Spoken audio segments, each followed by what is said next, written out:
ప్రధాని నరేంద్ర మోదీని ఉద్దేశించి అభ్యంతరకర వ్యాఖ్యలు చేయడాన్ని ఖండిస్తూ బీజేపీ నాయకులు బుధవారం రాత్రి రామగుండంలో కాంగ్రెస్ పార్టీ జాతీయ అధ్యక్షులు మల్లికార్జున ఖర్గే దిష్టిబొమ్మను దగ్ధం చేశారు.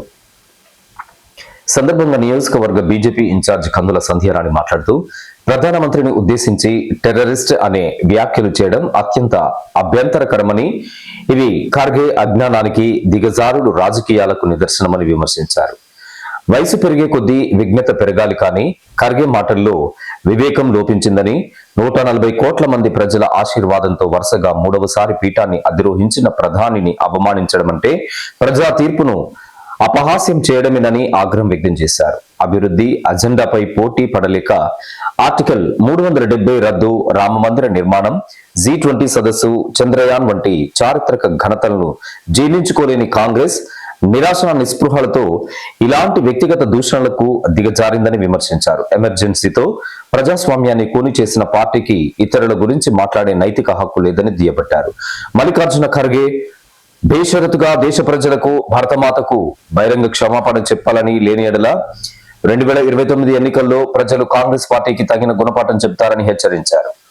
జాతీయ అధ్యక్షుడు మల్లికార్జున ఖర్గే నరేంద్ర మోదీ గారిని ఉద్దేశిస్తూ టెర్రరిస్టు అని మాట్లాడడం నిజంగా కూడా అత్యంత బాధాకరం, విచారకరం.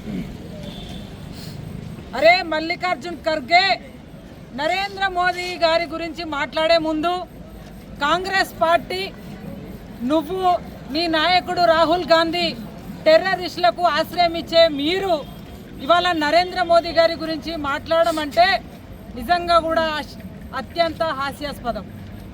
ఇవాళ 140 కోట్ల ప్రజల గుండెల్లో స్థానాన్ని సంపాదించుకున్నటువంటి నరేంద్ర మోదీ ఎట్లా నువ్వు టెర్రరిస్ట్ అంటావు? ఇవాళ అయోధ్యలో రామ మందిరం నిర్మించినందుక, ఇవాళ పేద బడుగు బలహీన వర్గాలకి, ఈ దేశంలో ఉన్నటువంటి సామాన్య కుటుంబాలకి ఇవాళ న్యాయం చేస్తున్నందుకు, ప్రభుత్వ ఫలాలు అందిస్తున్నందుకు ఈ మాట మాట్లాడతావా? వెంటనే నరేంద్ర మోదీ గారి పై చేసినటువంటి వ్యాఖ్యలకి వెంటనే క్షమాపణలు చెప్పాలని చెప్పి ఈ సందర్భంగా మేము డిమాండ్ చేస్తూ ఉన్నాము. లేకపోతే ఈ దేశ ప్రజలు నువ్వు బతికుండగానే నీకు గోరి కడతారు బిడ్డ. ఇవాళ ఈ దేశంలో నరేంద్ర మోదీ గారు అంటే ఒక దేవుడితో సమానం ప్రజలకి. ఇవాళ మీరు కదా టెర్రరిస్టులతో పాకిస్తాన్లో చేతులు కలిపి ఈ దేశాన్ని ఇవాళ అనేక రకాలుగా ఇబ్బందులు పెట్టినటువంటి చరిత్ర మీది. కాబట్టి ఈ సందర్భంగా హెచ్చరిస్తూ ఉన్నాము. ఇవాళ బొమ్మను గాలబెట్టినాము, రేపు ఖచ్చితంగా ఇట్లాంటి మాటలు మాట్లాడితే మిమ్మల్ని కూడా సజీవ దహనం ఈ దేశంలో జరుగుతుందనేటువంటి విషయాన్ని హెచ్చరిస్తూ, వెంటనే మీరు చేసినటువంటి ఈ మాటల్ని వెనక్కి తీసుకొని బేషరతుగా నరేంద్ర మోదీ గారికి క్షమాపణలు చెప్పాలని చెప్పి సందర్భంగా డిమాండ్ చేస్తూ ఉన్నాము. ఇది కమలం వికసిస్తుంది. నరేంద్ర మోదీ గారికి తిరుగులేదు. మీరు ఫ్రస్ట్రేషన్లో, మీ నాయకుడు ప్రధాని అయితలేడనే ఫ్రస్ట్రేషన్లో ఏదైతే మాట్లాడుతూ ఉన్నారో, తల్లకిందులుగా తపస్సులు చేసినా మీరు ఇంకా 100 జన్మలెత్తినా రాహుల్ గాంధీ ప్రధాని కాడని చెప్పి సందర్భంగా మళ్ళొక్కసారి తెలియజేస్తూ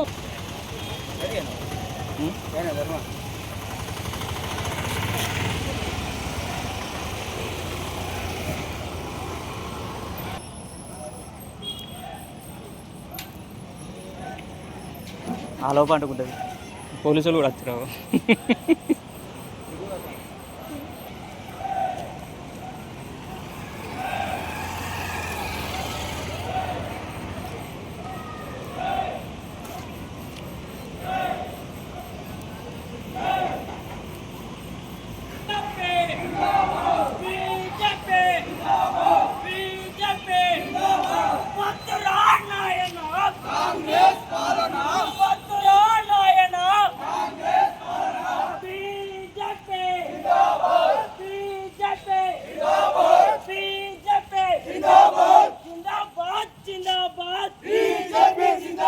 ఈ కార్యక్రమంలో బీజేపీ నాయకులు తడగొండ నర్సయ్య, బోడకుంట సుభాష్, మేరుగు నరేష్ గౌడ్, చిలువేరి కుమార్, మాడ ప్రభాకర్ రెడ్డి, కొల్లూరి లక్ష్మణ్, పరకాల మురళి, బియ్యాల మహేందర్, శ్రీకాంత్, వీరయ్య, సుశాంత్, రోహిత్, వెంకటేష్, ఈశ్వర్, బూడిద హర్ష, బరికల ప్రసాద్, బండి రాములు, సాయి, దిలీప్, ఎల్తూరి సరిత, రాజయ్య, శీలారపు కళ్యాణ్, తిప్పని హరీష్, మబ్బు సాయి, కిరణ్ తదితరులు పాల్గొన్నారు.